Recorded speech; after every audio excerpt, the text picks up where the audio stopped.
Yeah. Itong halaman na to ay, Asang was. itong halaman na to ay, parang ano to, parang nyug. Kasi yung katawan niya, nahuli sa buwa ng nyug. Kaya tinawag yan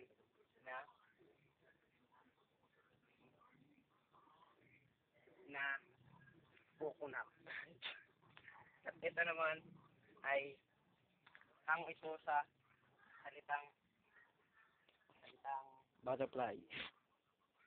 butterfly. Kaya yung dahon niya ay nakuha sa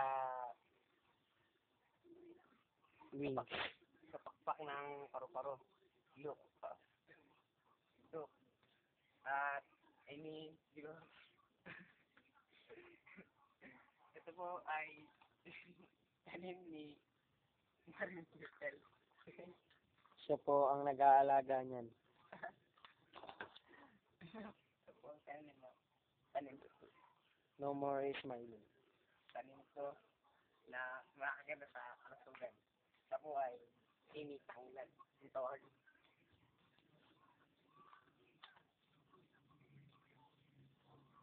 at itong bulaklak na to ay pagkain ng paru-paro. Ganito ma. Yan po, lumalayo po siya. Papakita niya po ang hardin nila. So, hardin namin. At ito ay tinatawag na kabutik. Kabuting bulaklak. Orchid. Orchid. Papaya. Papaya. Yung kalandan. And may tiga. Yan po yung mga halaman at putas na tanim namin.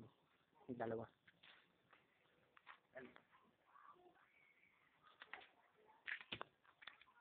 So, sa mga paligid, mga nakapaligid. Yan po yung bilhin namin sa sampul ng mga tanim. Ang tawag dyan ay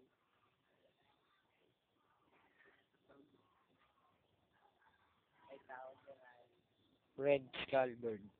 red sand. No smiling.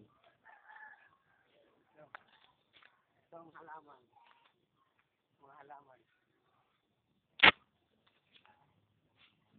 Mga halaman. Mahal na po yung mga halaman na yan. Dahil kaming dalawa po ang nagtanim niyan. At ito na po yung nabubuhay ko sa maghapon din. Binibenta po namin ito sa pag nilagyan sa paso. Halagang 20 pesos po. Oh? Pesos. Ayan. Yung cactus. May 3 years ago of tanim. And sige. Yung luba. Gamit po ito sa nagnanganga. Luba. Ito po. Yung mga tinanim ko. Sili.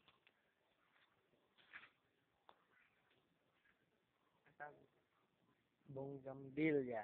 Bonggambilya. Ano ba ang bonggambilya? Bonggambilya. Red, orange, purple flower. Red, orange, purple flower. And kamuting kahoy.